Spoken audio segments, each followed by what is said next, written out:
अब P&L में चीजें काट दें, तर कर दें, लाइनें खत्म। अब इन फिगर्स को उठा लें।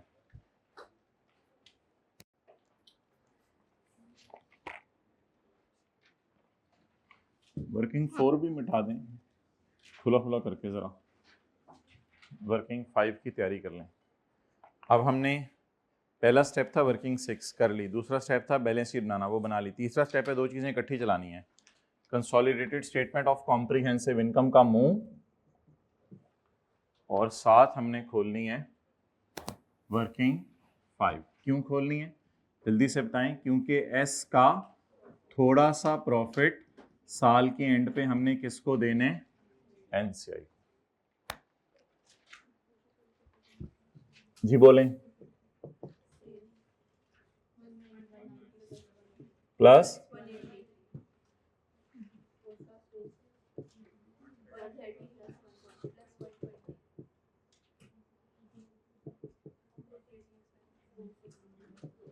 शायद P2S S2P जो स्टॉक बेचता था वो इतनी आसान एडजस्टमेंट थी ट्रायंगुलर कि आज के सवाल में हमने उसको डाला भी नहीं। 40 प्लस 40 अदर इनकम प्लस, और फिर इधर लिखें पीबीटी।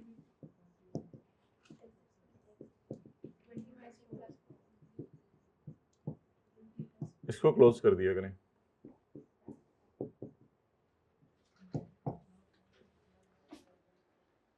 लेकिन एक ध्यान रखिएगा, एस का प्रॉफिट ना अंदर वाले कॉलम में आज लिखिएगा, ये आपको मिलेगा वर्किंग नंबर 6 से एस का प्रॉफिट। यहां पूरे साल का उठाइएगा लेकिन उसको अंदर रख लीजिएगा जी, पूरे साल का प्रॉफिट।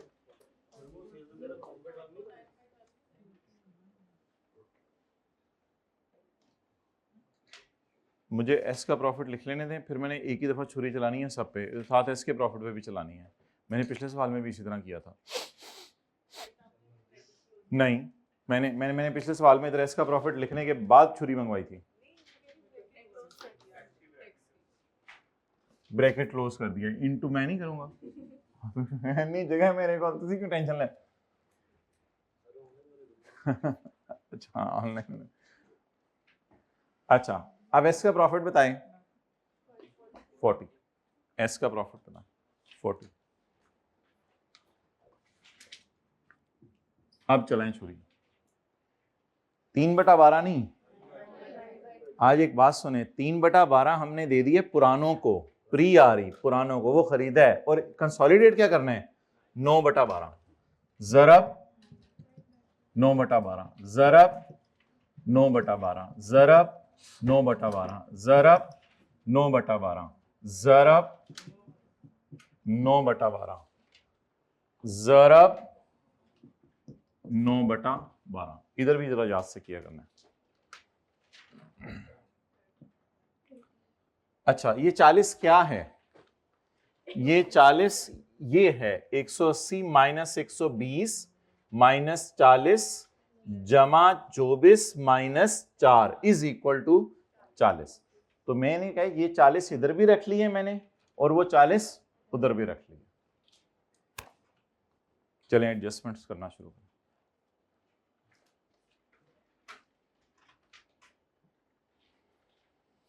चलें जी, बताएं इस एडजस्टमेंट से क्या जाएगा P&L में?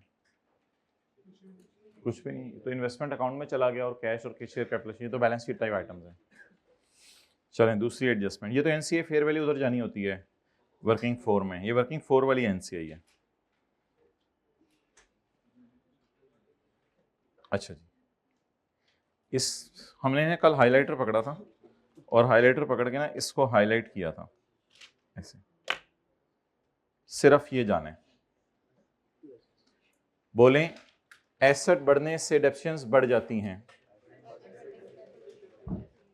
पीटीसीएल ने, सॉरी सब्सिडरी ने अपनी सेपरेट फाइनेंशियल स्टेटमेंट में एसेट्स को रखा हुआ था बुक वैल्यू पे, लेकिन हम चाहते हैं एसेट्स किस पे आए?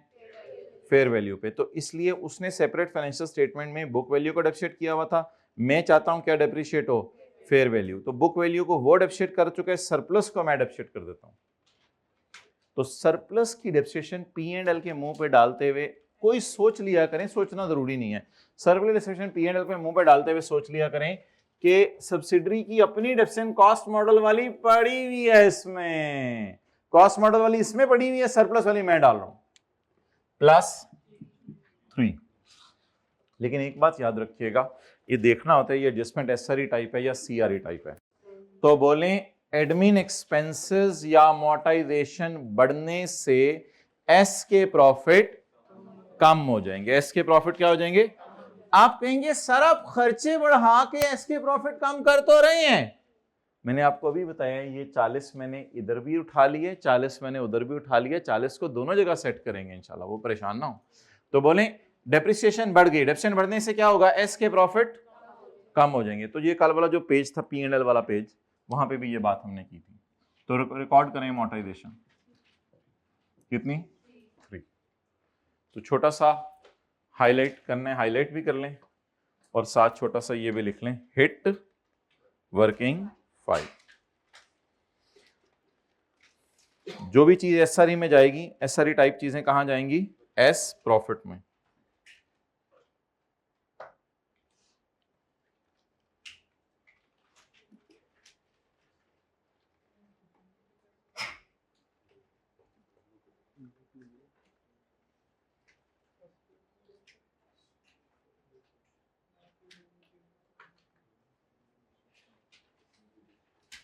ओके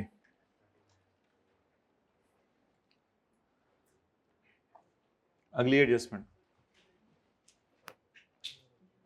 अच्छा ये सारी जो गेम है ना, कहाँ क्या जाना है, वो जो P&L वाला सफा है ना, बस वही असल है। अब इंपेयरमेंट लॉस कितना था? 2 का था। इंपेयरमेंट लॉस एक तो आप लेके जाएंगे एडमिन एक्सपेंसेस के फेस पर, और क्योंकि एनसीआई प्रोपोर्शनेट बेस पे है तो इसलिए छोटा सा आगे लिख लें हिट वर्किंग 5, जो P&L वाले सफे के टॉप पे हमने पढ़ाया था आपको।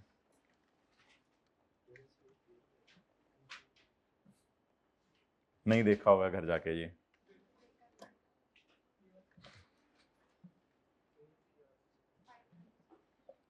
पेज नंबर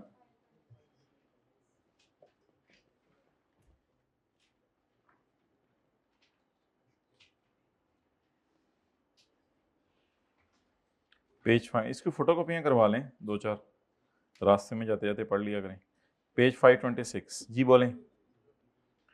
गुडविल का इंपेयरमेंट लॉस जब एनसीआई प्रोपोर्शनेट पे है, हमारी तो नहीं है एनसीआई प्रोपोर्शनेट पे, जब एनसीआई फेयर वैल्यू तो P&L के मुंह पे क्या करना है? नीचे पेड नहीं, इंक्रीज एडमिन एक्सपेंस, और वर्किंग 5 में जाके बोलें खर्चे बढ़ने से एस के प्रॉफिट कम हो जाएंगे।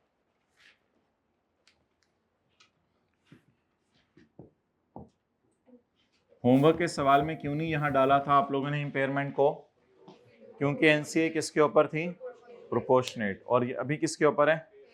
फेयर वैल्यू के ऊपर।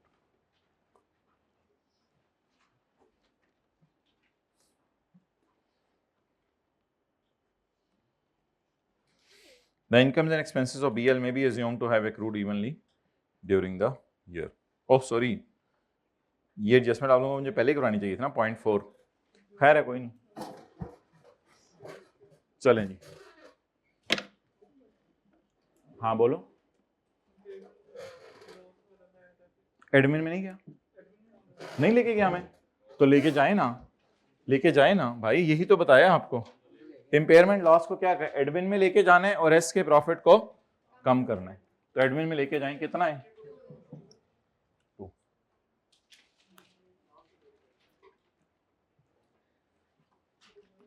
मतलब वही करें ना जो यहां सीखे, इंक्रीज रिड्यूस प्रॉफिट।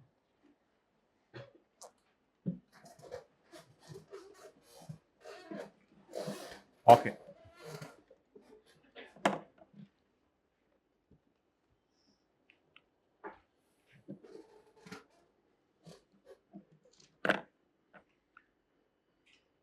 गेन कहां पड़ा होता है?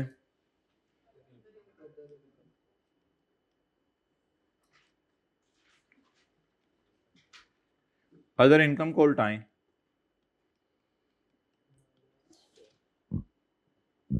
एसेट कम होने से डेप्रिसिएशन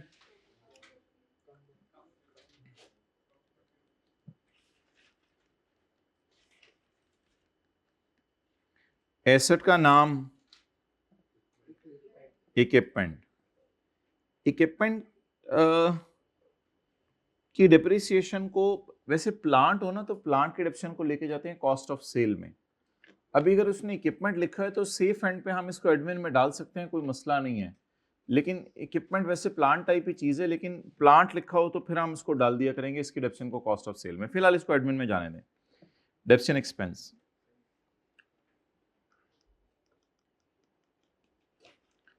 10 रुपए से और 1 रुपए से।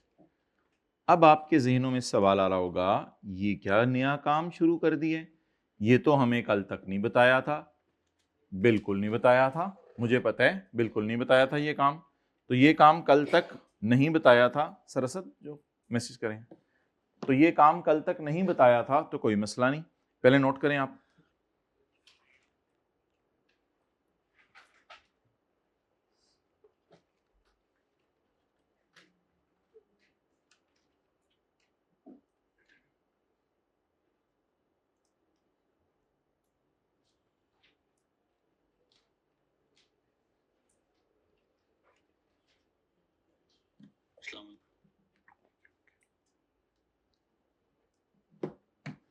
डन, चलें। अब जरा रूल समझें और सुने। बताएं गेन कहां रिकॉर्ड हुआ होता है? अदर इनकम में। तो गेन उल्टाने की एंट्री मैं सीआरई एसआरई के चक्कर में पढ़ूं या आज पीएनएल बना रहे हैं? तो other income debit, PP credit. अगर पीपी मैंने कम कर दिया तो बताएं इससे डिप्रिसिएशन क्या होगी?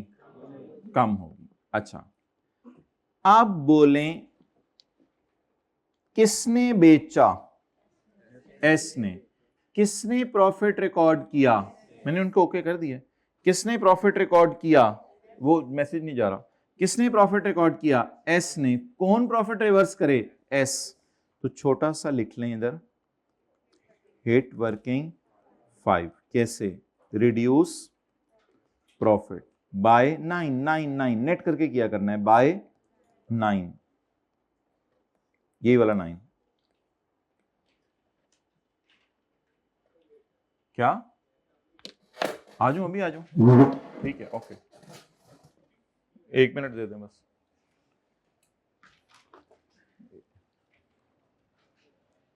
एक से 2 मिनट में हो जाएगा। आ गए हैं सारे?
चलें जी, इस एडजस्टमेंट की रिवीजन करें।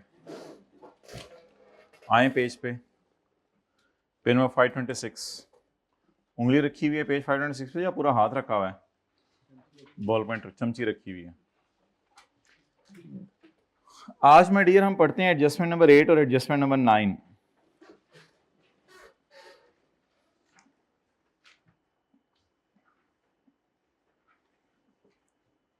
ओके,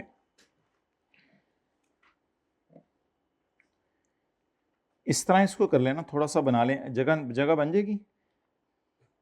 गेन 10 लेस डेप्रिसिएशन 2, तो जवाब 8। ये जगह है थोड़ी सी इस तरह करने की। फिर इस 10 की एंट्री ये और इस 2 की एंट्री ये करें जरा, जगह बन रही है, बना लें फिर।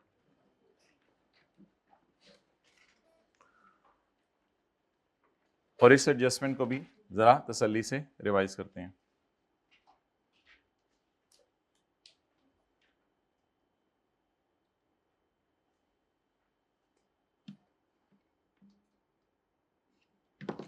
ओके, बोले माय डियर, किसने बेचा?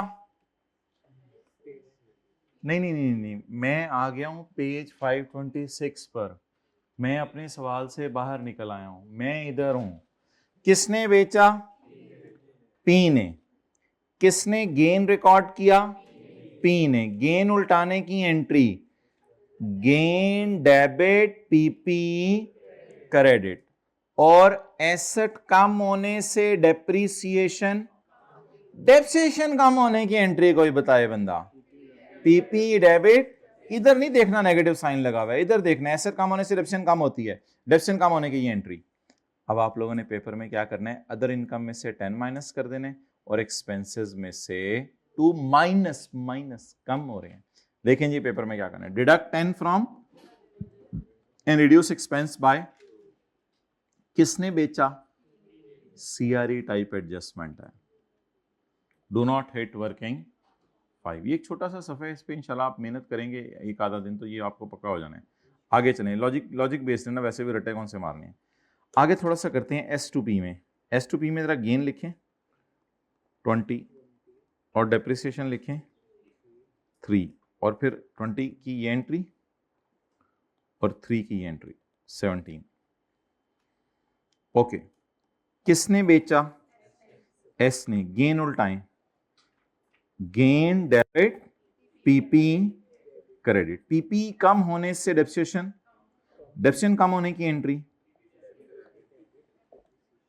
अब आप क्या करें, 20 को अदर इनकम में जाकर माइनस कर दें, साइन बड़े जरूरी होंगे, और डेप्रिसिएशन को एक्सपेंसेस में जाके, पता नहीं कौन सा एक्सपेंस है, कॉस्ट ऑफ सेल एडमिन है, वक्त बताया करेगा। लेकिन एक एहतियात, आपने एस प्रॉफिट को, मेरा मशवरा है, नेट से हिट करना है, बड़ा लंबा काम हो जाएगा। एस प्रॉफिट को किससे हिट करना है? नेट से। किसने बेचा? किसने आपस का प्रॉफिट रिकॉर्ड किया? एस ने। तो बेहतर है नेट से खेलने, टाइम सेव हुआ करेगा। इधर ले जाइएगा, बड़ा बड़ा हाईलाइट करें किसको? 17 को। So reduce profit in working 5 by 17। तो ये थी जी अल्हम्दुलिल्लाह हमारी आज की एडजस्टमेंट, आखिरी एडजस्टमेंट ये थी। अब आप हजरात इस एडजस्टमेंट को जरा पोस्ट कर देते हैं।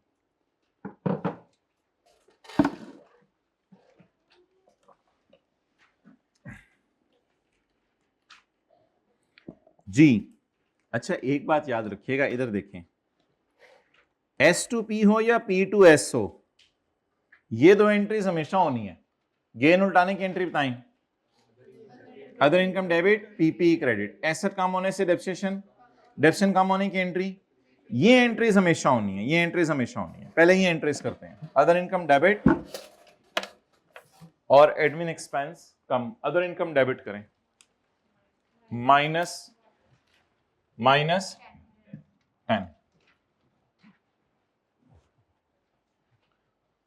और डेप्रिसिएशन कम करें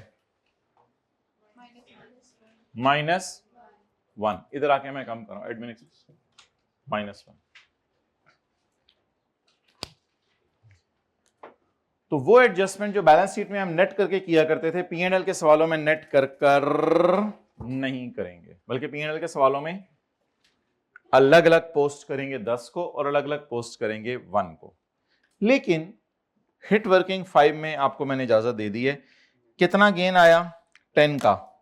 नेट करेंट एफिशिएंसी से कितना गेन बच गया? 9 का। अब एस प्रॉफिट को कम कर दें 9 से। क्यों कम करना है? क्योंकि गेन रिवर्स कर रहे हैं, गेन रिवर्स कर रहे हैं।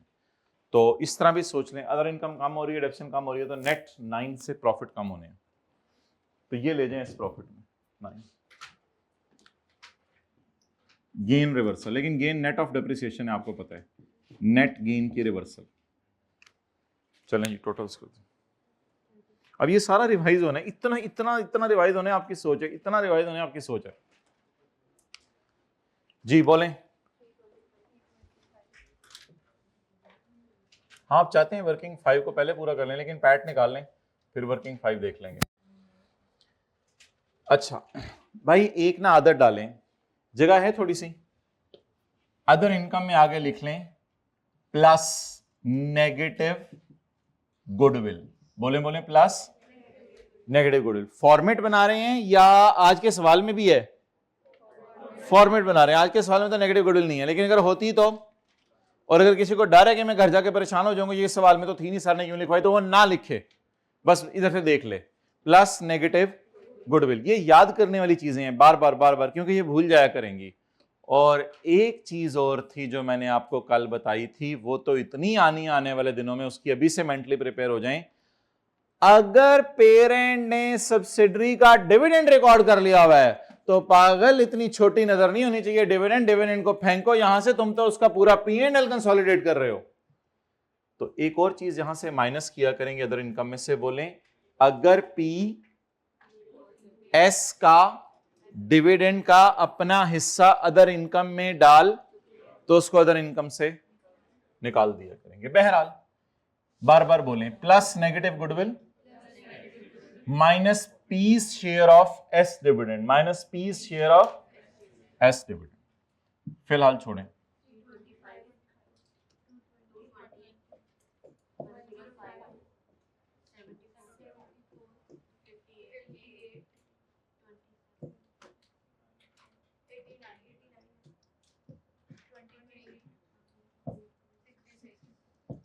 सिक्सटी सिक्स बांट दें। 66 नहीं बांटना, वो उधर से जी 3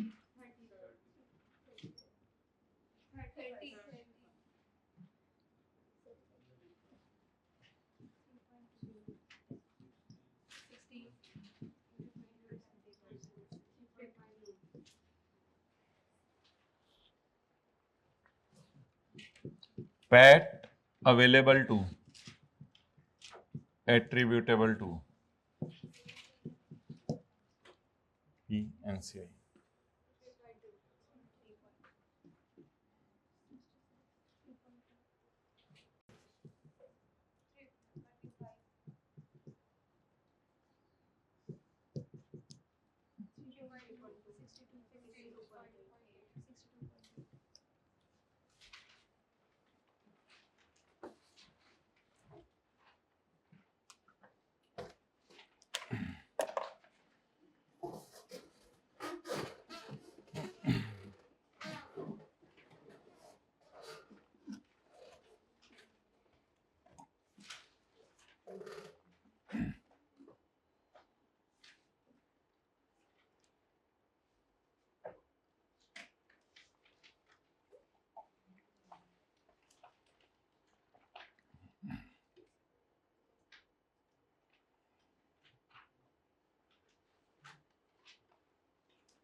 बकरों की कुर्बानी के लिए कसाब का इंतजाम किया गया, फी बकरा 4700 रुपये, जबकि 1000 एडवांस बुकिंग होगी। अच्छा जी 47 रुपये। आप कितने में कर दोगे? हम तो 30 मिनट में हो जाते। कितने पैसे लोगे? अपने इलाके में करते हो आप? फी सबीलिल्लाह अपने ही इतने होते हैं। गाय भी थोड़ा सा आप एक्सपोजर अपना ब्रॉड करो ना।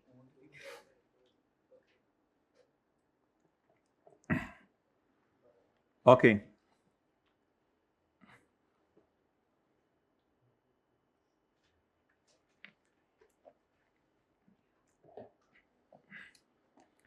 आ जाए पेज 526 पे। गुडविल की इंपेयरमेंट हो गई, गुडविल की इंपेयरमेंट हो गई। Cell of stock bye P2S हो गया, cell of stock bye S2P हो गया, रिवैल्यूएशन सरप्लस हो गया, रिवैल्यूएशन लॉस हो गया। नेगेटिव गुडविल कहाँ लेके जानी है? अदर इनकम में। P2S gain reversal, S2P gain reversal. अच्छा जी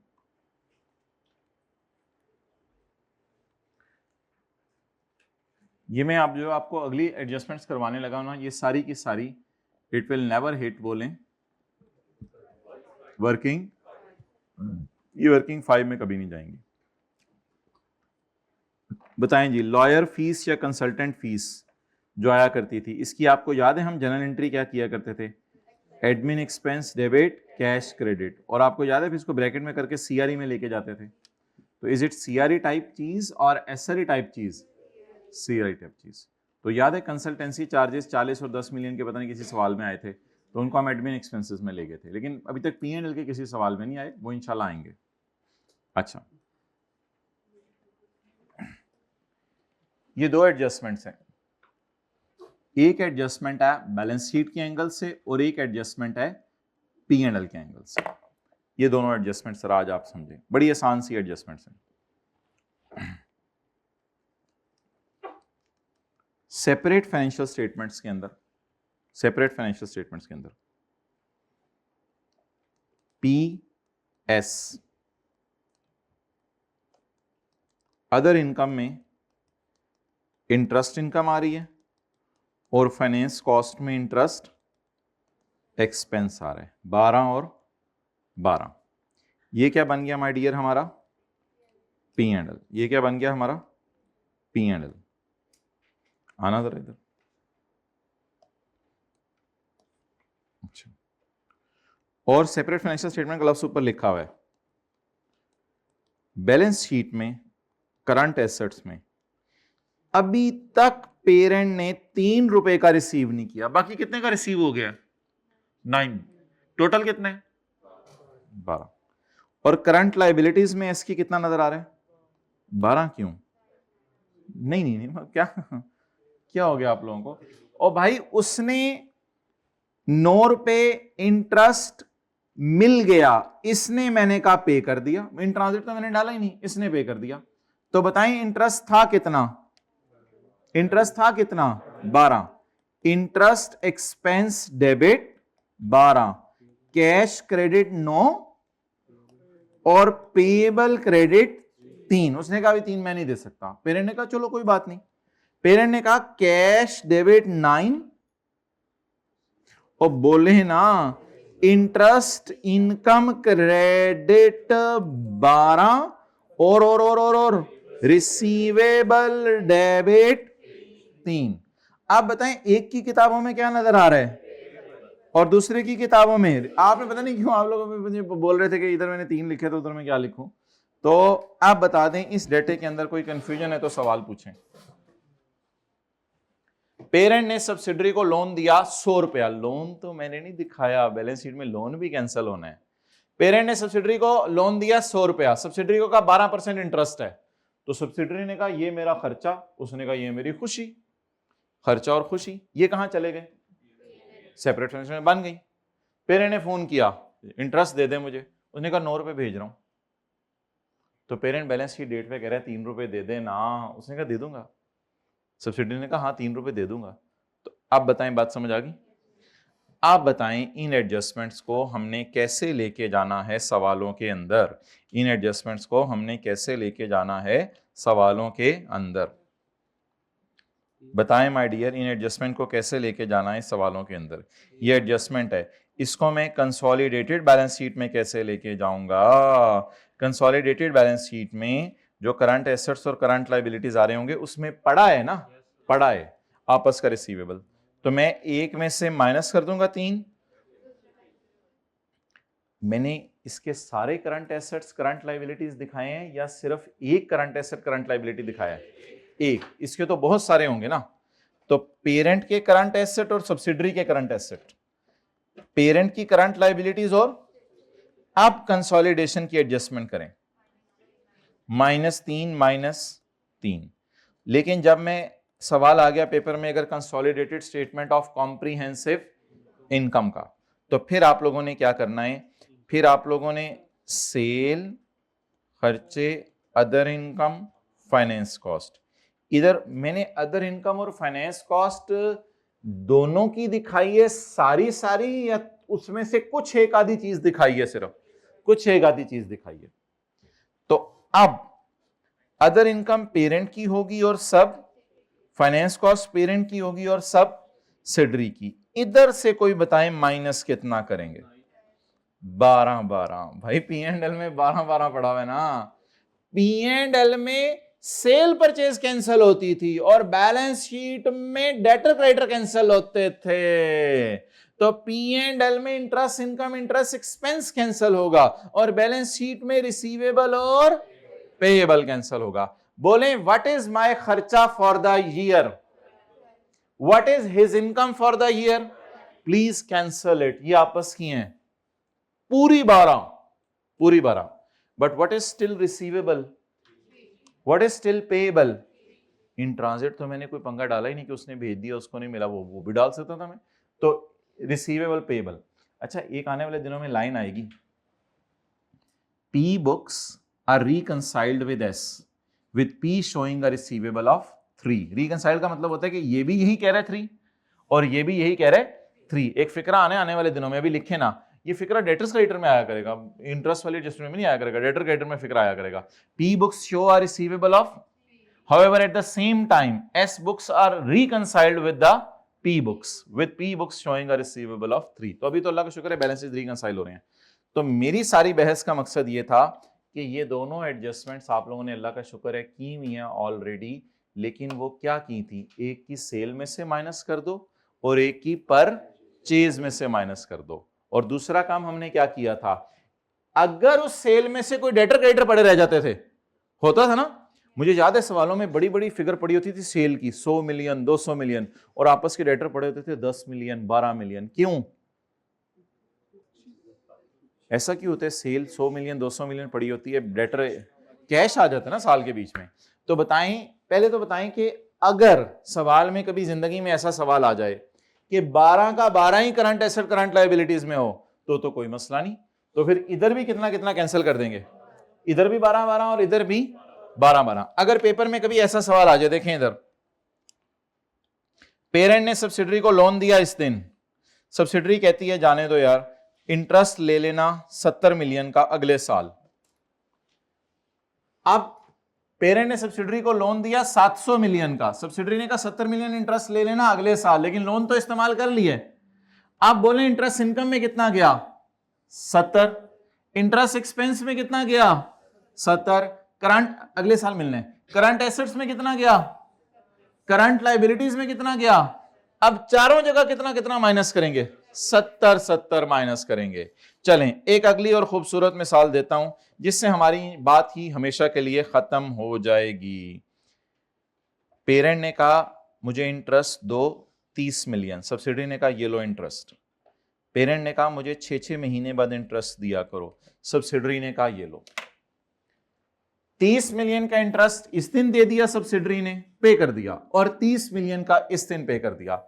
हाथ खड़ा करके बताएं बैलेंस शीट में कितना कैंसिल होगा? कुछ भी नहीं। क्यों? सारा पेड है। तो बैलेंस शीट में रिसीवेबल पेएबल कैंसिल नहीं होगा क्योंकि है ही। P&L में कितना जाएगा? 60, एक की अदर इनकम में से निकल जाएगा और दूसरे की फाइनेंस कॉस्ट में। अच्छा, पेरेंट और सब्सिडरी का एग्रीमेंट हुआ है कि इस तरह अरेंजमेंट कर लो, ये वाला मैं आपको नोट करने दूंगा इंशाल्लाह। पेरेंट और सब्सिडरी का एग्रीमेंट हुआ इस तरह, इनमें 3 महीने का इंटरेस्ट है 17 मिलियन, 3 महीने का इंटरेस्ट है 17 मिलियन, 3 महीने का इंटरेस्ट है 17 मिलियन और 3 महीने का इंटरेस्ट है 17 मिलियन। तो मुझे क्वार्टर के एंड पे पे ना किया करो, एक दिन बाद आके पे कर दिया करो। अब मुझे आप बताएं कि P&L में कितना कैंसल होगा और बैलेंस शीट बनाते हुए कितना कैंसल होगा। बैलेंस शीट में सिर्फ 17 कैंसल होगा और P&L में पूरे साल की इनकम, जाहिर बात है अदर इनकम में पूरे साल की इनकम पड़ी होगी और फाइनेंस कॉस्ट में पूरे साल का एक्सपेंस पड़ा होगा। कितना? 68। तो पहले उस मिसाल को नोट कर लें, फिर ये उससे ज्यादा अच्छी मिसाल है, फिर इस मिसाल को नोट कर लीजिएगा। चलें,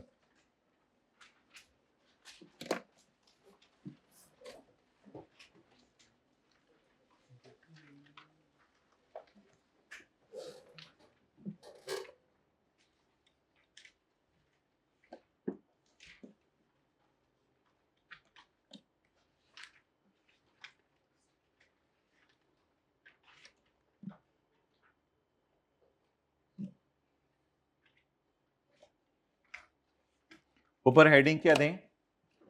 interest income and interest expense.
बस सादा बात, बैलेंस शीट में क्या कैंसिल होता है? Debtor creditor. और P&L में क्या कैंसिल होता है? Cell purchase. इस थीम पर कुछ बता दें। बैलेंस शीट में क्या कैंसिल होता है? Interest receivable, interest payable. और P&L में क्या कैंसिल करना है? इंटरेस्ट इनकम और इंटरेस्ट एक्सपेंस। लेकिन एक बात लिख लें यहां, डू नॉट हिट वर्किंग 5। लोगों की राय है कि वर्किंग 5 में ना लेके जाया करें। वैसे लॉजिक लगाएं तो शायद दिल में आता है वर्किंग 5 में जाए। वजह पता है क्या है? कि एक का एक्सपेंस है एस का, तो एसआरई टाइप चीज है, लेकिन नहीं, इसको लोग कहते हैं रहने दें, do not hit working 5, relax रहें। इसको बाद P&L के फेस पे उल्टा दिया करो, वर्किंग 5 में ना लेके जाएं। कुछ लोगों की राय थे आई भी शुरू में करता था, क्यों नहीं करता, क्या करता है, इस बहस में जाने की जरूरत नहीं। Do not hit working 5, note कर लिए ये। चलें, इंटरेस्ट कैसे पे हो रहा है?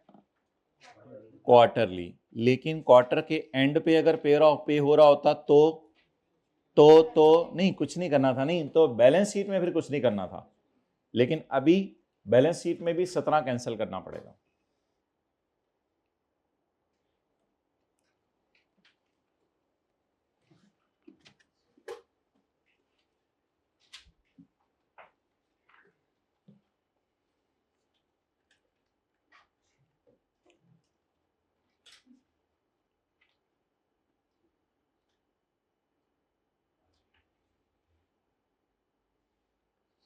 एक हमने स्क्रीनशॉट अटैच करना है पेज 526 के साथ वाला, और एक हमने स्क्रीनशॉट अटैच करना है पास्ट पेपर क्वेश्चन 12 IS 12 का। पास्ट पेपर क्वेश्चन 13 के ऊपर कुछ लिखा हुआ है।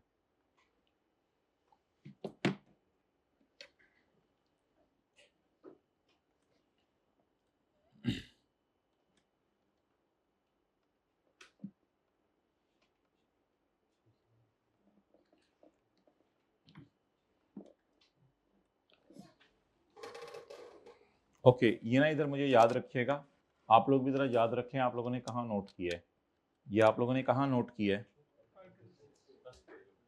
ये आप लोगों ने कहाँ नोट किया है, यहाँ पे लिखें जरा, ये आप लोगों ने कहाँ नोट किया अपनी किताब पे, पेज 526 पे नोट कर लिया है। चलें बाकियों ने कहाँ नोट किया है, रजिस्टर पे। अच्छा इसका ना जरा सफ़ा याद रखिएगा बस, इंशाल्लाह इसको हम खोल के किसी दिन देखेंगे, इसका सफ़ा याद रखिएगा। लेकिन अल्लाह का शुक्र है ये एडजस्टमेंट आसान एडजस्टमेंट्स में से है। पी ने क्या कमाया, इंटरेस्ट, किससे, तो अदर इनकम में से कितना माइनस कर दें 9, और फाइनेंस कॉस्ट में से 9, और हिट वर्किंग 5, रहने दें, जहन में आ भी रहा हो तो डोंट हिट वर्किंग 5। नेक्स्ट इससे मिलती जुलती एडजस्टमेंट आप मुझे बता दें, इससे मिलती जुलती एडजस्टमेंट ये है कि पेरेंट अदर इनकम में मशवरा फीस डाल लेता है, मशवरा फीस, और सब्सिडरी फाइनेंस कॉस्ट में नहीं एडमिन एक्सपेंसेस में क्या डाल लेती है, मशवरा फीस का खर्चा। तो बोलें अगर पेरेंट सब्सिडरी को मशवरा दे तो पेरेंट की कहां पड़ा होगा, सेल में, नहीं, ये इसका मेन काम तो नहीं है मशवरे देना, कहां पड़ा होगा अदर इनकम में, और सब्सिडरी के कहां पड़ा होगा टैक्स एक्सपेंस, सब्सिडरी के कहां पड़ा होगा एडमिन एक्सपेंस में। तो इधर फाइनेंस कॉस्ट से नहीं निकालना, इधर आप लोगों ने बिल्कुल 11 adjustment 11 is 100% is equal to adjustment 12, बिल्कुल सेम, ये दोनों एक ही एडजस्टमेंट है, एक ही डंडे से इनको हंका करेंगे। पी ने कमाया है in management fees income of 7 from S, बोले पी ने कहां डाला होगा, निकाल दें। एस ने कहां डाला होगा एडमिन एक्सपेंस में, तो एडमिन एक्सपेंस में पड़ा रहने दें या उधर से भी निकाल दें, तो ये फाइनेंस कॉस्ट से निकालना याद रखिएगा, और ये एडमिन एक्सपेंस में, और P share of S dividend. ये बताएं फिगर कैसे निकलती होती है, एस का शेयर कैपिटल, अब मैं ये एस लिख रहा हूं, एस का शेयर कैपिटल इनटू डिविडेंड की परसेंटेज इनटू ओवर शेयर, इस तरह ये फिगर निकलती होती है ना। एस के शेयर कैपिटल पे डिविडेंड की परसेंटेज लगाते हैं तो क्या आता है, एस का फुल डिविडेंड, फुल डिविडेंड को जब मल्टीप्लाई कर देते हैं ओवर शेयर से तो उसे कहते हैं P's share of S dividend. तो ये जी सारी एडजस्टमेंट है इसके अंदर, P's share of S dividend. चलें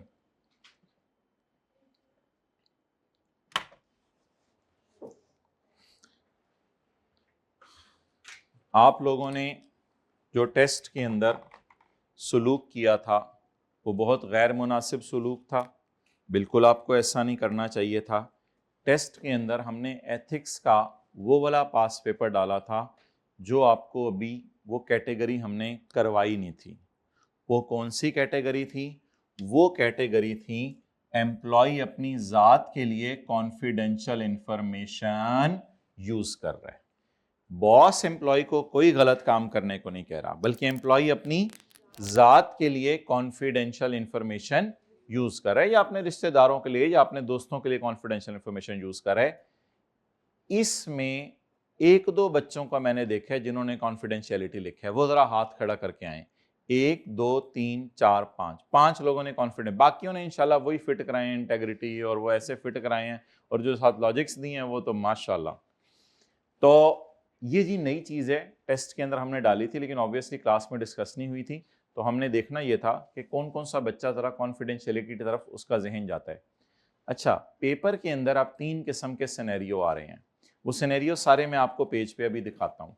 3 सिनेरियोज आ रहे हैं। एक सिनेरियो होता है बॉस ने एम्प्लॉय को गलत बिल साइन करने को कह दिया था, बॉस ने एम्प्लॉय को गलत, जिसमें रिश्वत शामिल थी। एक सिनेरियो है बॉस ने एम्प्लॉय को ज्यादा इंटरेस्ट रेट पर लोन लेने को कह दिया था। एक सवाल था बॉस ने एम्प्लॉय को जो है वो प्रॉफिट्स जो है वो ज्यादा बढ़ाने को कह दिया था। इन सारे सवालों में हम 3 प्रिंसिपल हिट कराते हैं बॉस के सर पे कि बॉस में इंटेग्रिटी नहीं है, बॉस में ऑब्जेक्टिविटी नहीं है और बॉस में प्रोफेशनल बिहेवियर नहीं है। लेकिन एम्प्लॉई क्या थ्रेट फेस कर रहा होता है, वो इंटिमिडिएशन। लेकिन अगर उसे कोई इंसेंटिव भी दें, लालच भी दें, उसे कोई चूरी भी खिलाएं, तो फिर उसे कहते हैं सेल्फ इंटरेस्ट थ्रेट। दूसरा, इन्हीं सवालों में कभी कभी एक लाइन वो डाल देता होता है कि उस बॉस को प्रोफेशनल कॉम्पिटेंट नहीं है, क्योंकि वो अगर कोई गलत अकाउंटिंग ट्रीटमेंट बता रहा है, अगर बॉस ऐसे कह देना make the book adjustments, make the payment, prepare a note, prepare a power point presentation, तो प्रोफेशनल कॉम्पिटेंस नहीं आप लोगों ने हिट कराना। प्रोफेशनल कॉम्पिटेंस कब हिट कराने? Boss is saying that hold is the investment property, और पता नहीं उसमें से 2 स्टोरी इसकी थी, 2 उसकी थी। बॉस कोई गलत ट्रीटमेंट अगर कहे तो फिर आप लोगों ने ये वाला फंडामेंटल प्रिंसिपल भी लेके आना है जिसका नाम है प्रोफेशनल कॉम्पिटेंस। लेकिन ये जो सवाल है ना आज मैं कराने लगा हूं, इनमें देखिएगा सवाल की रिक्वायरमेंट ही ऐसी नहीं होगी बॉस कौन से फंडामेंटल वायलेट कर रहा है और एम्प्लॉय क्या थ्रेट फील कर रहा है। इसमें सवालों की ये रिक्वायरमेंट ही नहीं होगी। इसमें एक ही रिक्वायरमेंट होगी, एम्प्लॉय कुछ कर बैठे, बताओ एम्प्लॉय के लिए ही फंडामेंटल प्रिंसिपल और एम्प्लॉय के लिए ही थ्रेट। इससे पहले जितने सवाल हमने किए हैं उसकी रिक्वायरमेंट कुछ और होती थी। वो क्या होती थी? बॉस के लिए फंडामेंटल प्रिंसिपल और एम्प्लॉय के लिए थ्रेट। लेकिन आज जो 2 सवाल करने हैं, पास पेपर क्वेश्चन 2 और 6 है गालिबन, उसमें बॉस एम्प्लॉय कोई नहीं होगा, एक बंदा होगा ऑर्गेनाइजेशन में जिसने क्या किया होगा, सीए। वो हमें क्या, बॉस हो एम्प्लॉय हो उससे हमें क्या फर्क पड़ता है। कोई भी बंदा होगा ऑर्गेनाइजेशन में जिसने सीए किया होगा, उसी के लिए फंडामेंटल प्रिंसिपल पूछेगा, उसी के लिए थ्रेट पूछेगा। निकालें सवाल, पेज नंबर कौन से? 482। साडा किथे ethics?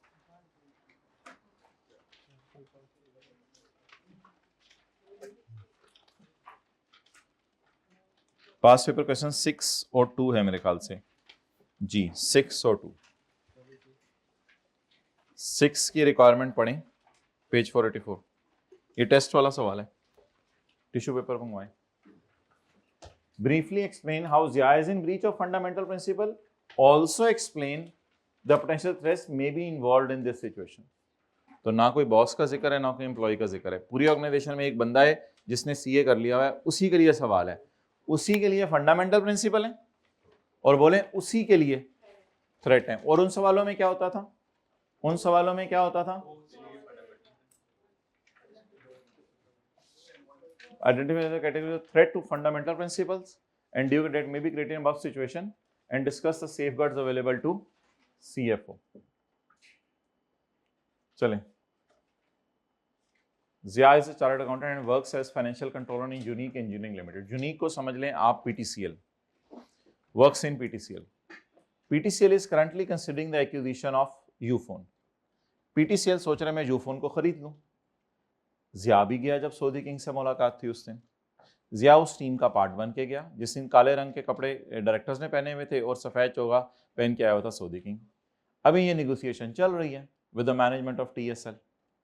After becoming aware of future acquisition, जब जिया को पता चल गया कि 2-3 महीने के अंदर सऊदी किंग को हम थोड़े से पैसे और थोड़े से शेयर देके यूफोन अब खरीदने लगे हैं, एक्वायर नहीं किया, फ्यूचर में खरीदने, तो जिया ने सोचा यार ये तो ज़बरदस्त है, जब हम यूफोन खरीद लेंगे, यूफोन तो कितनी मजबूत हो जाएगी, जब हम यूफोन को खरीद लेंगे तो यूफोन क्या हो जाएगी, मजबूत हो जाएगी। जब यूफोन मजबूत हो जाएगी तो यूफोन मजबूत होने पर क्या होगा, यूफोन मजबूत होने पर यह होगा कि यूफोन के शेयर्स, बोले यूफोन के शेयर्स बाजार में बोलें ज्यादा स्ट्रांग हो जाएंगे क्योंकि अब इसके सर के ऊपर किसी का साया आ गया है।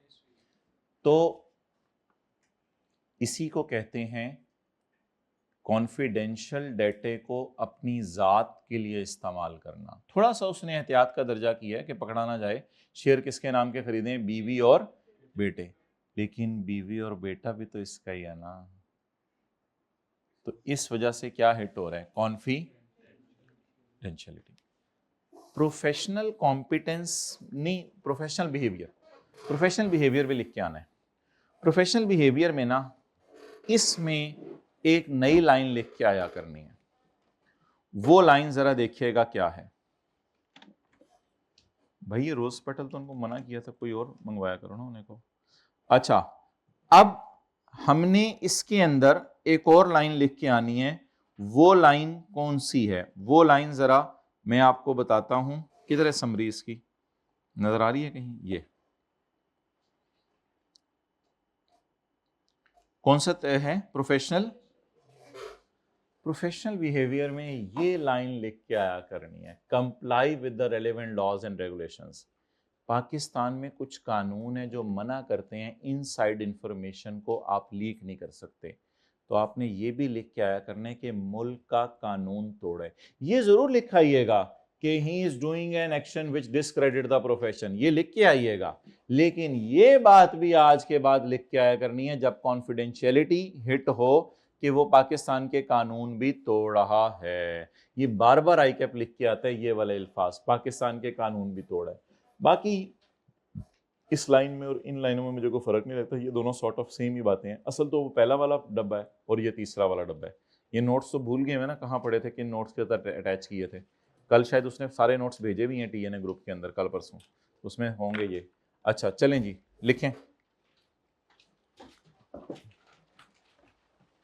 एलसीडी चेंज कर रहे हैं, उधर बोर्ड लगाने लगे। ओके लिखें जी, जिया इज वेरी ब्यूटिफुल। लिखाइएगा। उसने कौन सा पढ़ना होता है, उसने तो ये देखना होता है सफा भरा हुआ है पूरे नंबर। नहीं सीए कर भाईजान तुसी। जिया is in breach of following mental principles. Zia is in breach of following fundamental principles. Number 1, confidentiality.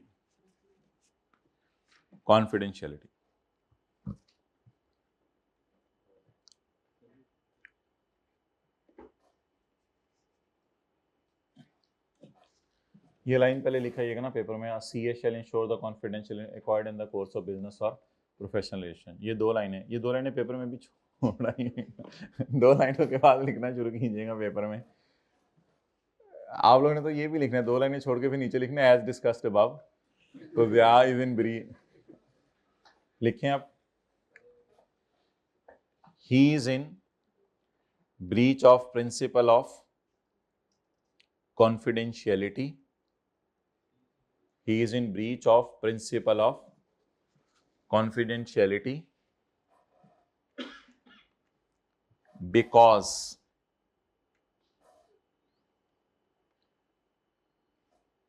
आज के नोट्स में लिखें एथिक्स का चैप्टर ना रिवाइज करके आना है आप लोगों ने, ताकि हम मंडे को इसके जो है वो एमसीक्यूज भी कर लें। तो आज के नोट्स में होमवर्क में लिखा होगा रिवाइज एथिक्स का चैप्टर, जरा याद से लिख दीजिएगा। अच्छा, he is in breach of confidentiality because कोई लफ्ज ढूंढे, because he is purchasing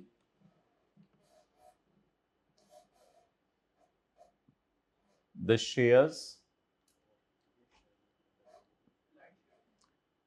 मैं बताता हूं, because he is purchasing the shares of TCL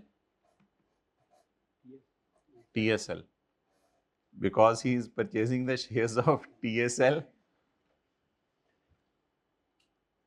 after becoming aware, पता चलने के बाद खरीदे हैं, after becoming aware, social studies की, after becoming aware of prospective acquisition. मुझे तो याद आ जाता है सोशल स्टडी टीचर, आपको याद आते हैं कौन?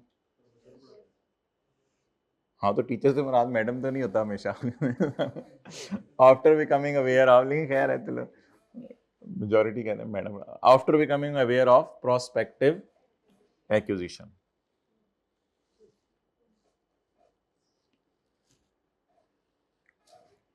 थोड़ा सा जरा लिखें और भी।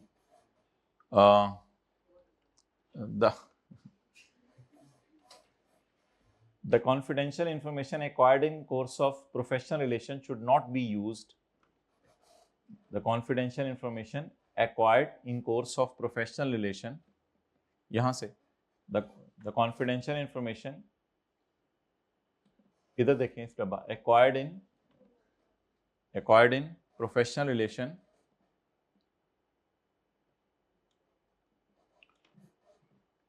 should not be used for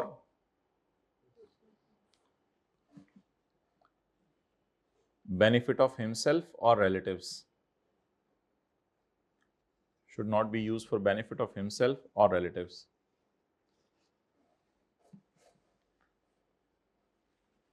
आगे professional behaviour.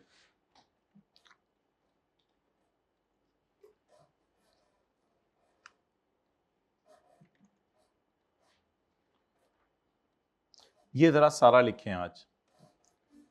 A CA shall comply with, पहली दो लाइनें ना छोड़ें, A CA shall, उनमें ही लिखें, A CA shall comply with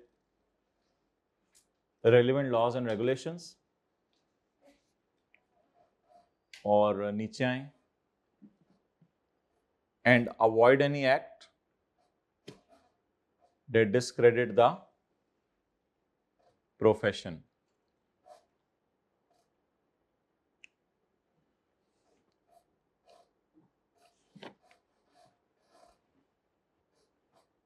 He is in breach of this principle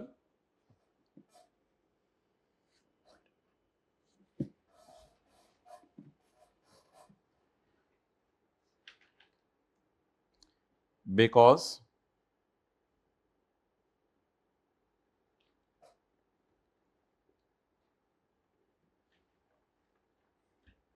he is not following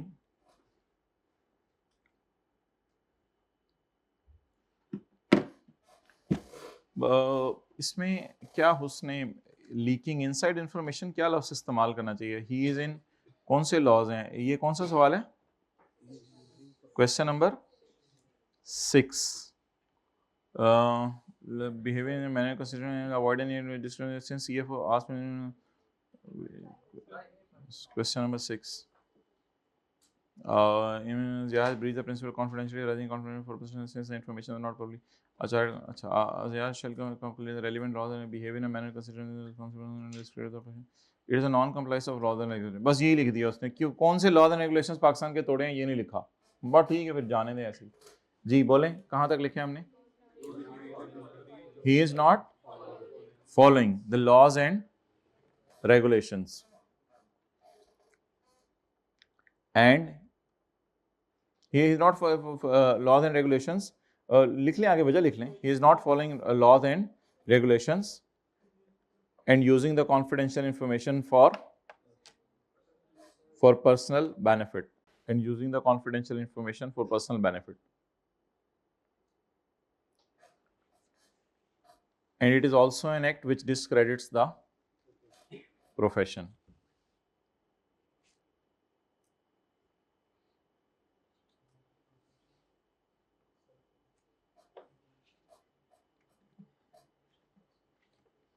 अच्छा जी, आगे लिखें, threat faced by Zia in this case.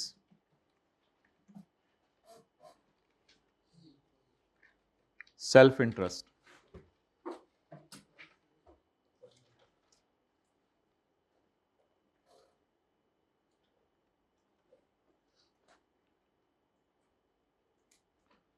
After becoming aware of prospective acquisition,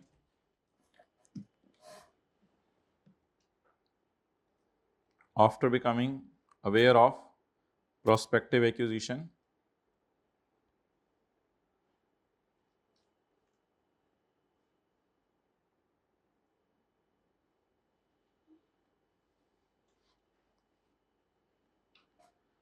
he is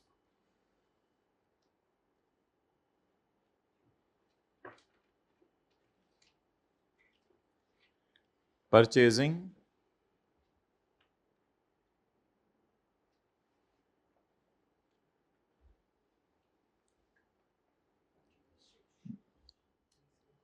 the shares for his wife and son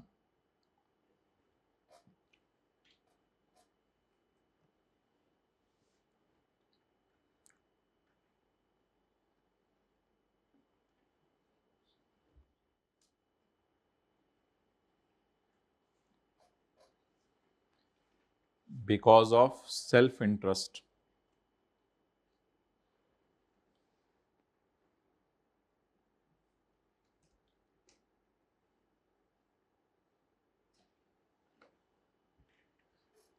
फिक्रे की sense बन गई, एक दफा पढ़ लें वरना फिर ठीक है। क्वेश्चन नंबर 2 पढ़ें।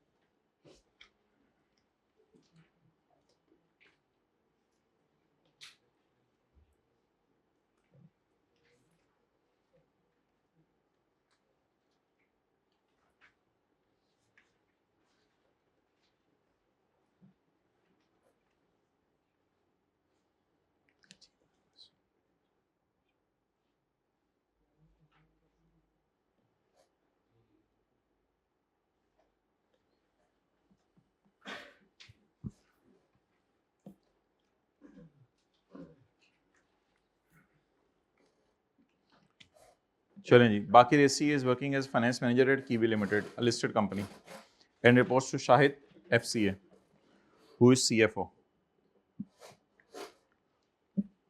Before the date of authorisation for issue of KL financial statements 30/6/18, कब कब कब ऑथराइज होनी होंगी?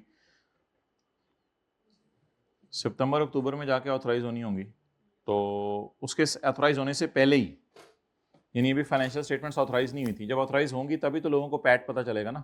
उससे पहले लोगों को तो पैट नहीं पता चलेगा। लेकिन बाकिर को तो पता होगा ना, बाकिर को तो पता होगा ना, वो तो वहाँ नौकरी कर रहा है, वो तो वहाँ नौकरी कर रहा है, बाकिर को तो पता होगा ना। तो before the date of authorisation for issue of financial statements, a mutual friend of Bakir and Zahoor, Zahoor कहाँ से टपक पड़ा? एक बंदा बाकिर था, वो एम्प्लॉई था, एक शाहिद था, वो बॉस था। तो जहूर टपक पड़ा, जो कि क्लास 4 के अंदर इकट्ठे पढ़ते थे। इन्फॉर्म बाकिर, कल मैं निकला तो पीआरसी में जो हमारे साथ भाई पढ़ते थे वो गाड़ी पे जा रहे थे, फिर हम बैठे 5-7 मिनट गप्पे मारी। Inform Baqir that Shahid has, वो बड़े नेक और बड़े सिफात वाले इंसान थे। वो हमारा घर बहुत दूर था, वो आते थे गाड़ी पे, मुझे छोड़ते थे अकबर चौक तक, फिर मैं आगे से सवारी लेता था। बड़े कभी कभी घर ले जाते थे कि कहीं ये दूसरे शहर से आए हुए हैं, चलो इनको ज़रा, बड़े खुलूस वाले लोग हैं दुनिया में। Before the date of authorisation for issue of financial statements for the year ended 30/6/2018, Zahoor inform Baqir that Shahid has recommended him, Zahoor ने छोटे को बताया है कि तेरे वड्डे ने बताया to purchase KL shares as higher earning per share. ये तो हमारे सिलेबस में है topic, earning per share. Earning per share ये होती है कि आप पैट को ऊपर रखते हैं और नीचे रखते हैं नंबर ऑफ शेयर्स, तो इससे पता चलता है कि कितना आपने प्रॉफिट कमाया है एक शेयर के ऊपर। तो कहते हैं हमारी हायर अर्निंग पर शेयर आ रही है इस साल, is expected this year. Expected इसलिए कि जाहिर बात है अभी अनाउंस नहीं हुई, तो हल्के फुल्के अल्फाज में ही वो समझाएगा उसको। तो जहूर ने बाकिर को कहा है कि तुम ज़रा मुझे बता दो। अब जहूर ने क्या करना है? जहूर ने फिर क्या करना होगा? अब जहूर की क्यों बीच में बातें आ रही हैं? अभी जहूर ने क्या करना है ये तो बताया ही नहीं। जहूर को फिर अच्छे अच्छे ख्वाब आने लग जाएंगे। नहीं, जाहिर सी बात है इसके बैक एंड पे यही मकसद होगा ना कि जहूर को मशवरा दे रहा होगा, बेटा तुम ऐसा करो, तुम जो है शेयर खरीद लो, अभी लोगों को पता नहीं है, हमारी अर्निंग पर शेयर ज़्यादा आ रही है, लोगों को हमने थोड़े अरसे बाद बताना है, तो तुम ऐसा करो, ये जैसे ही हमारी अर्निंग पर शेयर लोगों को पता चलनी है, शेयर महंगे हो जाने हैं, अभी शेयर जो है 50 रुपये का मार्केट में है, उस वक्त 60-70 पे चले जाने, तुम खरीद लो। इसीलिए बता रहा होगा ना ज़हूर को। आगे ये तो ना कहिएगा वैसे ही बस ज़हूर से बातें कर रहा था तो ज़हूर को ये बात बता दी तो बस बातें ख़त्म हुई, मीटिंग ख़त्म हुई और जो है विदा note of thanks meeting and होगी और सारे घरों में चले गए। ज़हूर को क्यों बता रहा होगा सारी बातें? ताकि ज़हूर शेयर खरीद ले अभी, ताकि जब थोड़े अरसे बाद जब EPS अनाउंस हो, जिस दिन डायरेक्टर्स ने ऑथराइज करने हैं, उस दिन उसकी चलें। लिखें जी। अब सवाल क्या है? ब्रीफली एक्सप्लेन हाउ शाहिद में बी इन ब्रीच। अब सवाल तकरीबन उसी तरह का बन गया दोबारा। हाउ शाहिद में बी इन ब्रीच ऑफ, अच्छा बॉस ने एम्प्लॉय को कुछ नहीं कहा, यहां बॉस ने एम्प्लॉय को कुछ नहीं कहा, बल्कि एम्प्लॉय को पता चला है कि बॉस ने, जल्दी बोले ना, एम्प्लॉय को पता चला है कि बॉस ने कोई हरकत कर दी है, उसने कॉन्फिडेंशियलिटी वायलेट कर दी है। किसको पता चला है? बाकिर को। किसके बारे में पता चला है? शाहिद के बारे में, कि इसने कॉन्फिडेंशियल इंफॉर्मेशन क्या कर दी है? लीक कर दी है। तो हाउ शाहिद में be in breach of fundamental principle, also state the threats that Baqir may face. लिखें जी। नंबर 1 प्रोफेशनल, और कॉन्फिडेंशियलिटी लिखते हैं, कॉन्फिडेंशियलिटी। शाहिद के, मेरे भाई अभी तक इसने तो कॉन्फिडेंशियलिटी वायलेट ही नहीं की बाकिर ने। भाई इस बात पे आप हाँ करेंगे तो मैं आगे चलूंगा। बाकिर ने अभी तक कॉन्फिडेंशियलिटी वायलेट की नहीं। अभी तक ज़हूर उसके मुंह से गुलवाना चाह रहा है कुछ। ज़हूर इन्फॉर्म बाकिर कि शाहिद ने मुझे यह बता दिया है। ज़हूर ऑल्सो सॉट बाकिर एडवाइस। आगे बाकिर का जवाब क्या है? बाकिर ने अभी तक कोई जवाब नहीं दिया। इसको जवाब ही समझे बाकिर की तरफ से। अल्हम्दुलिल्लाह बाकिर ऐसी हरकत नहीं करेगा। लेकिन सवाल है ही नहीं ज़हूर के बारे में। सवाल सेफ, वो फंडामेंटल प्रिंसिपल किसके हाथों में पूछ रहे हैं? शाहिद के। तो लिखें जी। Number 1 confidentiality. वो 1-2 लाइनें लिख के तो लिखें, शाहिद हैज यूज्ड या मिसयूज्ड, क्या लिखेंगे? Misuse. Shahid had misused the confidential information. अच्छा इसमें ना ये भी लिखाया करें, available to him which was not publicly available. Which was not publicly available को हाईलाइट कीजिएगा, ये लिखाया करें। Shahid has misuse the confidential information.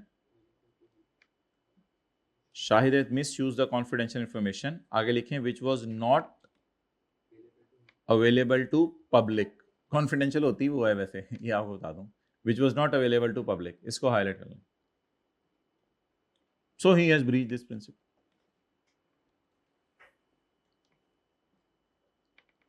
By sharing information with Zuhur. लिख लें। तो ये सवाल में भी कोई ज़हूर शूर डाल जाएगा करें बीच में, कोई तालिब लिखाइएगा, कोई नाम लिखाइएगा। By sharing information to Zuhur। इतने भी सादा नहीं है ये।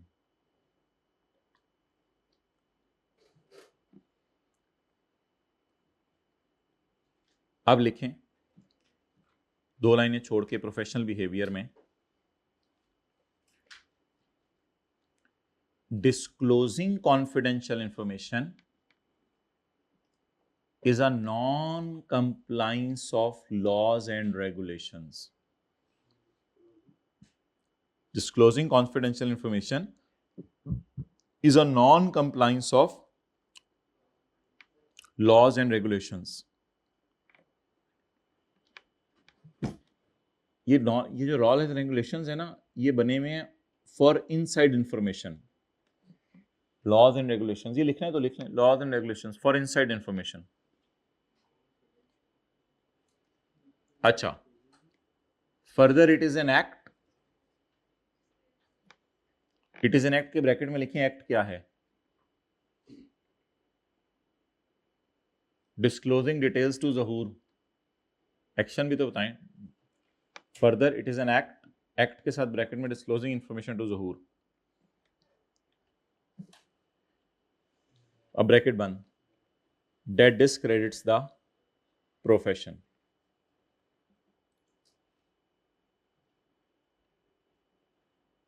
May Allah save our profession from such type of silly people. लेकिन देखिए ज़हूर तो एफसी, शाहिद तो एफसी हो गया हुआ है, अब तो कर सकते हैं ना, इतना बड़ा होके तो गुंजाइश। अच्छा बड़ा, अच्छा ठीक है आगे। जितना बड़ा उतनी बड़ी जिम्मेदारी, वेल डन, ये बात सही है। दरख्त जितना घना होता है उसकी छांव उतनी ज्यादा होती है। Also state the potential threat that, इसलिए जितना आप बड़े होते जाएंगे उतनी तबीयत में नरमी, तहम्मुल मिजाजी है किसी की तबीयत में है, वैसे मैं कुछ बच्चों के देखता हूँ बड़ी तहम्मुल मिजाजी है किसी की, एक स्टूडेंट की तबीयत में, और तहम्मुल मिजाजी, अच्छा शर्मा रहे हैं बताते हुए, कभी कभी बता दिया करें, कोई मसला नहीं होता। तो पोटेंशियल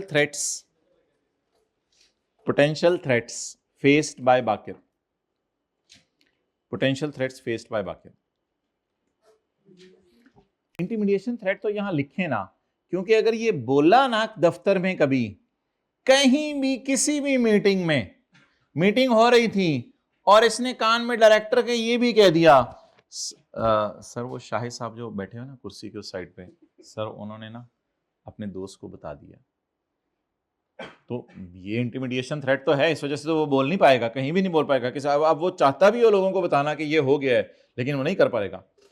और सेल्फ इंटरेस्ट इस वजह से है कि अगर वो अब साइलेंट रहता है ज़हूर की बात पर, तो उसकी दोस्ती फिर, ज़हूर तो,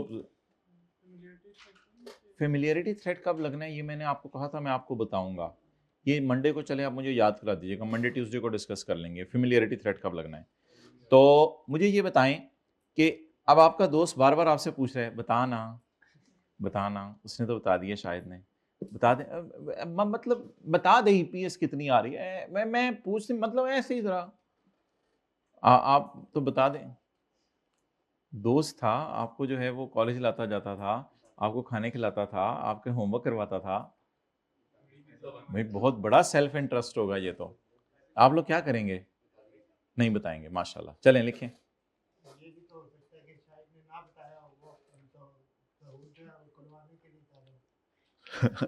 अच्छा अच्छा अच्छा भाई, सलूट, 100 रुपया ला के दें इनको भाई। आ, भाई जो सवाल के साथ कर सकते थे ना वो कर दिया इन्होंने कहा है कि हो सकता है सवाल झूठ बोल रहा हो कि ज़हूर इन्फॉर्म्ड बाकिर, कहते आगे सवाल जाने की जरूरत नहीं। चलें लिखें जी आगे, यार सवाल से तो नहीं लड़ सकते ना, लिखें। कौन सा है? Self interest threat, intimidation threat, दोनों लिखने हैं। Intimidation threat, Baqir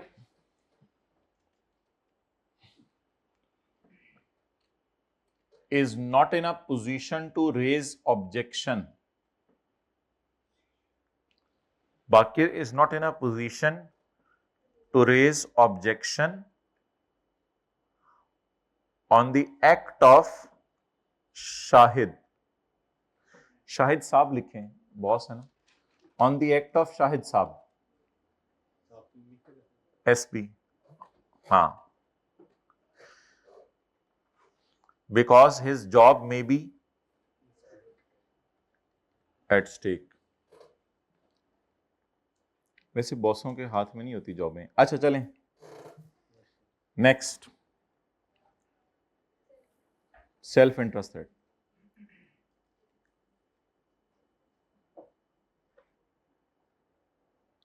If he remains silent,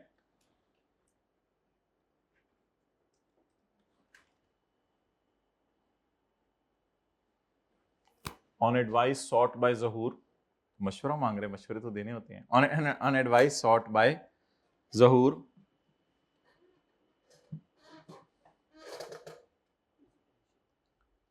on advice sought by Zahoor, then, नहीं देन कहां से आ गया, तो बस फिक्रा जरा बताओ क्या यहां तक। If he remains silent, his friendship may be at stake, his friendship may be at stake, their friendship कर दो, देयर में हमें पता नहीं चलता ना कौन सा वाला ई वाला है आई वाला है, तो their friendship may be at stake। ये स्टेक के क्या स्पेलिंग है, काफी अच्छे से चल रहा है, STAKE, their friendship may be at stake। Okay हाँ, आगे हेडिंग दें, safe guards. How he should respond, how he should respond, ऐसे सिनेरियो में वो रिस्पॉन्ड कैसे करें। लिखें जी, सबसे पहले तो ये कह दिया करें ना कि he should refuse to Zahur, he should not share confidential information with Zahur. सबसे पहला सेफगार्ड तो ये, he should not share confidential information with Zahur.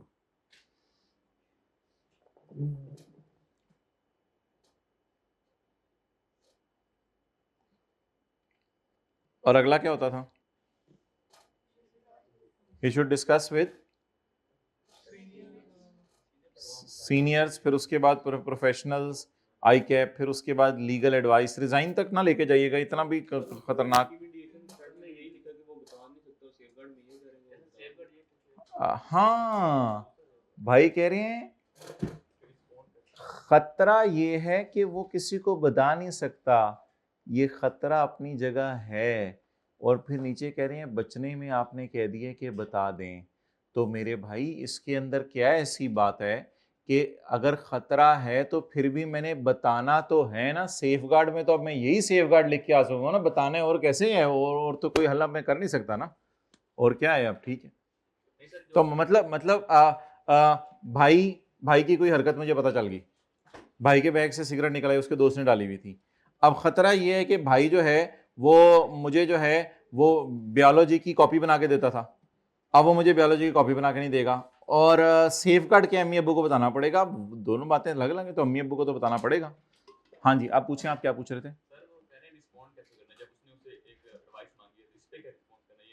नहीं नहीं नहीं नहीं भाई, सिचुएशन से निकलने के सेफगार्ड क्या होते हैं? ज़हूर की टेंशन ना लें आप। Situation how should respond to Zahoor, नहीं, ये कोई बातें नहीं चल रही आपस की। सिनेरियो पूरा करने के बाद ये बात होगी, ये तो वो तो बात अजीब सी बात होगी। अच्छा, अब आप मुझे ये बताएं, इधर आए, MCQ number 13, which of the following should be the first safeguard? किसी को याद हो? MCQ 13, which of the following should be the first safeguard to address the threat when an accountant in business is pressured to manipulate financial results? सबसे पहला क्या होगा मेरे भैया? और छो यार, रिजाइन करो, जाओ छो। डेलीगेट और transfer the responsibility to subordinate, छोटे ने कोई ये गलत काम तू कर ले। Discuss issue with the higher level of management.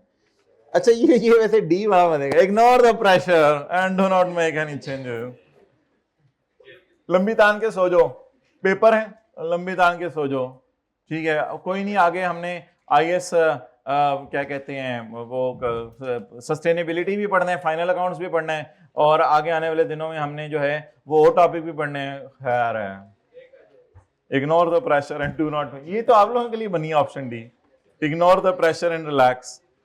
Okay, which of the following best exemplifies a violation of principle of integrity? कौन सी चीज बेहतरीन जो आपको लग रही है कि इंटेग्रिटी को वायलेट कर रही है? इंटेग्रिटी को, इंटेग्रिटी ऑप्शन, जानते बूझते हुए खर्चों को कम शो करना, जानते बूझते हुए सोनी खर्चों को मिस क्लासिफाई करना, इधर से उधर डालना ताकि मेरी टैक्सेबल इनकम कम हो और मैं गवर्नमेंट को कम टैक्स दूं। ये तो टैक्स की क्लास वाला लफ्ज यूज कर लिया इसने। तो बता दें ये क्या है? Integrity. Seeking clarification on an unclear accounting standard, ये शायद किसी प्रोफेशनल कॉम्पिटेंस में ये शायद आप डाल सकते हैं जबरदस्ती, किसी से मशवरा मांग लेना। कंसल्टिंग लीगल काउंसिल लॉयर को बिफोर डिस्क्लोजिंग कॉन्फिडेंस, ये तो कॉन्फिडेंशियलिटी है फिर। और उसके बाद declining an assignment due to lack of expertise, ये है प्रोफेशनल कॉम्पिटेंस, प्रोफेशनल कॉम्पिटेंस। अच्छा जी, चलें जल्दी पढ़ें, पॉइंट नंबर 11। किसने बोले सी? कौन बोले सी? आवाज आई है सी? सही बोल रहे ना, मतलब कभी हमें हाँ होना हाथ। अच्छा, अब प्रोफेशनल अकाउंटेंट, अच्छा आप लोग अभी हाथ सीधा कर रहे होते हैं, लोग जवाब भी दे देते हैं उतनी देर में। A professional accountant discovers that his employer is engaging in a marriage, sorry, मैं क्या, एम्प्लॉयर शादी करने लगा है। अच्छा, अगर आप किसी कोई आपसे पूछे ना फलां घर में हमने रिश्ता करना है, तो फिर उसकी हल्की फुल्की हरकतें बताना, या फिर बस ये कह दिया करें कि मुनासिब नहीं है, मतलब वो फिर गीबत नहीं होगी। वट, वरना अगला तो फिर पूरी ज़िंदगी परेशान। अच्छा, व्हाट, हमें कोई इस काबिल नहीं समझता कि मशवरा मांगे, नहीं नहीं भाई आपको इस काबिल समझा करेंगे। What should be his first course of action. अच्छा, कुछ लोग ऐसे बैठे हुए हैं कि मैं किया तो फौरन उठ जाना है, तो बाद में भी तो उसी तरह उठना है, मतलब कितना ज्यादा, थोड़ा सा टाइम बचा रहे हैं अपना शायद। जी बताएं जी। A professional accountant discovers that his employer is engaging in tax evasion. What should be his first course of action? FBR को फोन करे, फट के ले जाओ इन्हों। First course of action, resign कर दे, मैं जा रहा हूं। Discuss the issue internally with the management, और हाईलाइट करने के लिए क्या बात थी? फर्स्ट कोर्स ऑफ एक्शन क्या होना चाहिए? उसने क्या पूछा my dear? First course of action क्या होना चाहिए, बताएं जी। हाँ हो, डिस्कस वाला सही बताया आप लोग।